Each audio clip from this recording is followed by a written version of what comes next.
Good morning to all of you. जैसा कि पिछले वीडियो में हम लोग पढ़ चुके थे, value of electric field intensity due to electric dipole on its axial line. Axial पे पढ़ चुके थे, उसके बाद अब हम लोग को क्या पढ़ना था, इक्वेटोरियल पर। तो क्या लिखेंगे, फील्ड इंटेंसिटी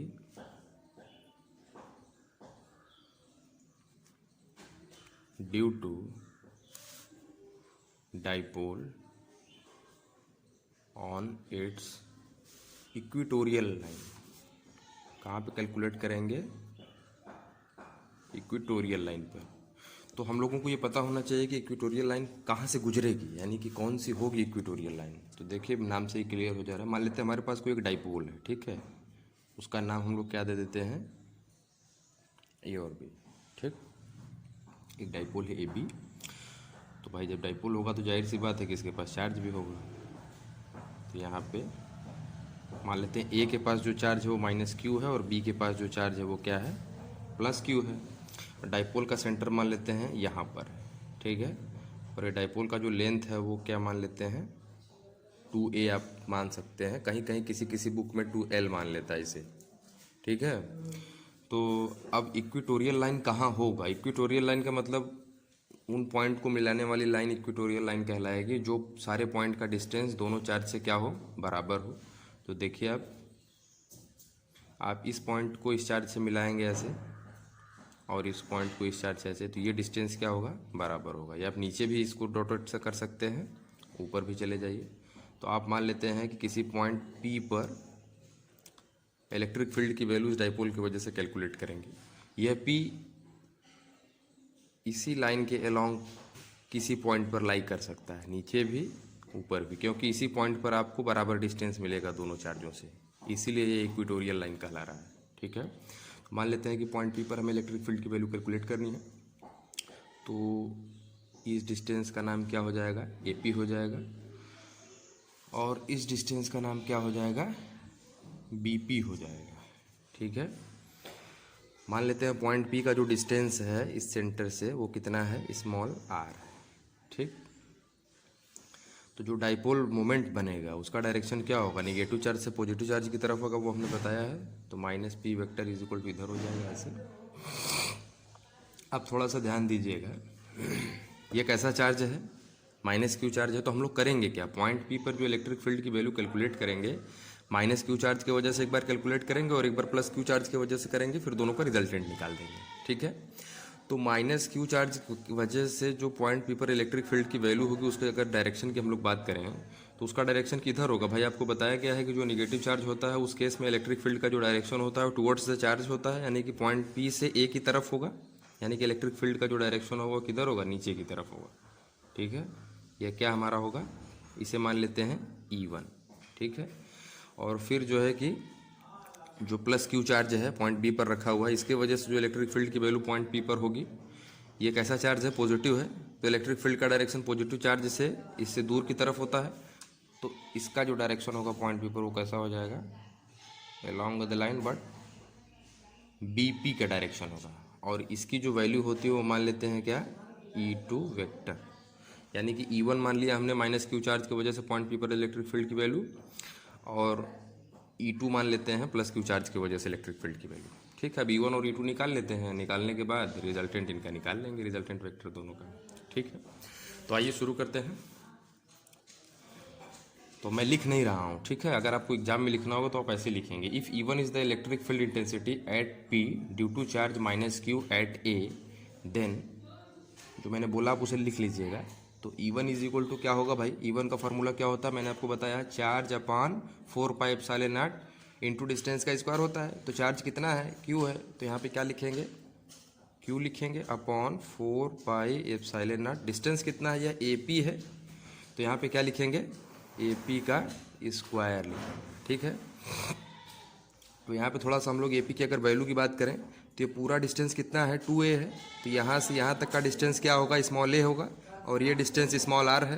तो आप देख रहे हैं ये एंगल कितना है, 90 डिग्री का है, और इसे मान लेते हैं थीटा है, भाई इक्वेटोरियल है तो ये थीटा होगा, और जब ये थीटा होगा तो ये भी थीटा ही होगा, क्यों।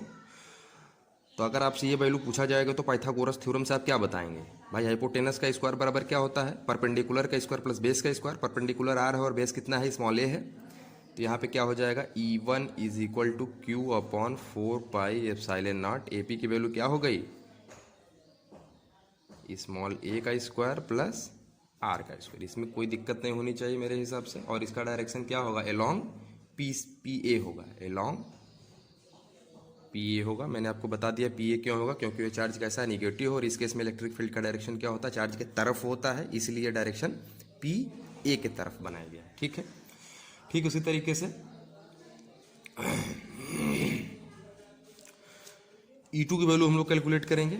ठीक है, E2 क्या है, E2 क्या है, it is the electric field, it is the value of electric field on point P due to the charge plus Q। ठीक है, और इसकी वैल्यू क्या होगी भाई, charge upon 4 pi epsilon naught. Distance का स्क्वायर होता है, तो इस केस में डिस्टेंस क्या है, PB है, और आप देख रहे हैं फिगर से PA की वैल्यू PB के बराबर है, हैं? क्योंकि इक्वेटोरियल ट्रायंगल भी तो बन रहा है। तो अब यहाँ से PA की वैल्यू क्या होगा भाई, सेम वही चीज़ होगा, ए स्क्वायर प्लस आर स्क्वायर। ये हमारा हो गया इक्वेशन नंबर फर्स्ट और ये हो गया इक्वेशन नंबर सेकंड। लेकिन आप देख रहे हैं जो E1 का डायरेक्शन है वो PA के अलोंग है और E2 का डायरेक्शन जो है वो BP के अलोंग है। तो ये किसके अलोंग है, अलोंग BP। ठीक है, अलोंग BP। अब भाई चूंकि हमें दोनों का रिजल्टेंट चाहिए, तो इन दोनों का रिजल्टेंट निकालने के लिए क्या करेंगे, ये हमारा हॉरिजॉन्टल लाइन है। ठीक है, एक लाइन ड्रॉ करते हैं जो कि हमारे ये इस लाइन के पैरेलल होगा, AB के। ठीक है, और ये हमारी क्या है, वर्टिकल लाइन है। E1 को और E2 को दोनों को दो कंपोनेंट पे रिजॉल्व कर देंगे। कैसे रिजॉल्व करेंगे, आप लोग को बताया गया होगा रिजोल्यूशन ऑफ वेक्टर। देखिए, अगर ये एंगल थीटा है और ये लाइन इसके पैरेलल है, तो जाहिर सी बात है कि ये वाला भी एंगल थीटा ही होगा, है। और ये एंगल अगर थीटा है और ये वाली लाइन इसके पैरेलल है, तो जाहिर सी बात है कि ये वाला भी एंगल क्या होगा, थीटा ही होगा। ठीक है, by the triangle property of triangle आप लोग पढ़ चुके हैं पहले से, intersection of two lines parallel lines.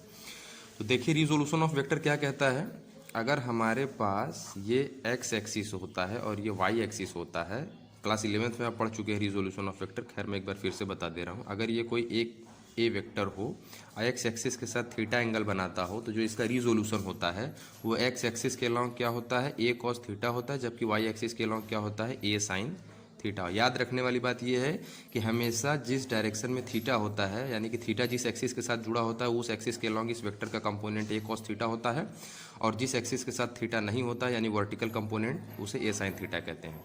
तो इस कंपोनेंट को हॉरिजॉन्टल कहा जाता है और इसे वर्टिकल कहा जाता है। तो हम लोग क्या करने वाले हैं, E1 और E2 को दोनों को हॉरिजॉन्टल और वर्टिकल कंपोनेंट में ब्रेक करने वाले हैं। तो E1 को जब आप ब्रेक करेंगे तो इसका आप देख रहे हैं किस साइड के साथ थीटा लगा हुआ है, थीटा, इसे नाम दे देते हैं R का, यानी कि RP के जो RP है इसके साथ थीटा लगा हुआ है। तो इस डायरेक्शन में क्या होगा, हमें E1 cos थीटा मिलेगा, जैसा कि हमने आपको यहाँ पे बताया है, जिधर जिस साइड से थीटा लगा रहेगा उसमें a cos थीटा में, यानी कि cos हॉरिजॉन्टल कंपोनेंट में टूटता है, और थीटा इधर नहीं लगा हुआ है नीचे की तरफ, तो ये इधर क्या मिलेगा हमें, E1 sin थीटा। ठीक है, उसी तरीके से पॉइंट P पर E2 की वैल्यू को दो कंपोनेंट में रिजॉल्व करेंगे।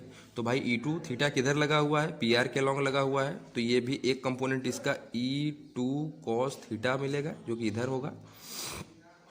और उसके बाद जो दूसरा कंपोनेंट होगा वो वर्टिकल कंपोनेंट होगा और थीटा से ठीक अपोजिट वाले डायरेक्शन में, यानी कि ये वाला कंपोनेंट क्या मिलेगा हमें, E2 sin थीटा। और आप देख रहे हैं E1 sin थीटा जो है E2 sin थीटा के ठीक अपोजिट डायरेक्शन में है। E1 sin थीटा जो है वो E2 sin थीटा के ठीक अपोजिट डायरेक्शन में है। और आपने एक चीज़ यहाँ से ये ध्यान दिया है कि ये जो इक्वेशन नंबर 1 है और इक्वेशन नंबर 2 है, यह दोनों क्या हैं, आपस में बराबर हैं। यानी कि from equation number first and second we have E1 is equal to E2। तो अब ध्यान दीजिएगा, मैं बहुत ज़्यादा लिख नहीं रहा हूँ, बस समझ लीजिए कंसेप्ट को। यानी कि जो E1 sin थीटा की वैल्यू है वो E2 sin थीटा के ही बराबर हो रही है, बस अंतर क्या है, दोनों का डायरेक्शन क्या है, अपोजिट है। तो E1 की वैल्यू E2 के बराबर है, तो ये E1 sin थीटा हो गया और यह भी E1 sin थीटा के बराबर हो गया। तो भाई डायरेक्शन अपोजिट होती है, दोनों एक दूसरे के इफेक्ट को काउंटर बैलेंस कर गए। अच्छा, अब हम लोग हॉरिजॉन्टल कंपोनेंट, तो जैसा कि आपने देखा कि वर्टिकल कंपोनेंट तो एक दूसरे की इफेक्ट को कैंसिल आउट कर जा रहे हैं, यानी कि आपस में एक दूसरे को कट कर जा रहे हैं, काउंटर बैलेंस कर जा रहे हैं। और हॉरिजॉन्टल कंपोनेंट की अगर हम लोग बात करें तो आप देख रहे हैं E1 cos थीटा और E2 cos थीटा दोनों एक ही डायरेक्शन में बिलोंग कर रहे हैं, एक ही डायरेक्शन में एलोंग कर रहे हैं। तो जो नेट इलेक्ट्रिक फील्ड की वैल्यू होगी वो किसके बराबर होगी? नेट इलेक्ट्रिक फील्ड की वैल्यू मान लेते हैं ई वेक्टर है, तो इसकी वैल्यू दोनों के सम के बराबर होगी। क्यों सम के बराबर होगी? क्योंकि दोनों का डायरेक्शन क्या है? सेम है। किसके अलोंग है? PR के अलोंग है।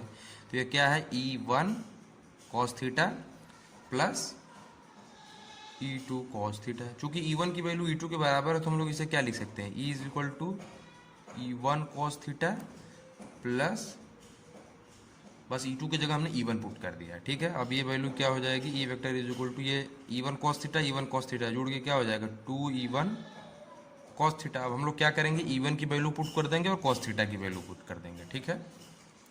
तो यहाँ से E इज इक्वल टू क्या हो जाएगा? 2 E1 की वैल्यू क्या हम लोगों ने कैलकुलेट किया हुआ था? Q upon 4 pi epsilon not. आप देख सकते हैं क्वेश्चन नंबर फर्स्ट को या सेकंड को। यहाँ पे क्या था भाई?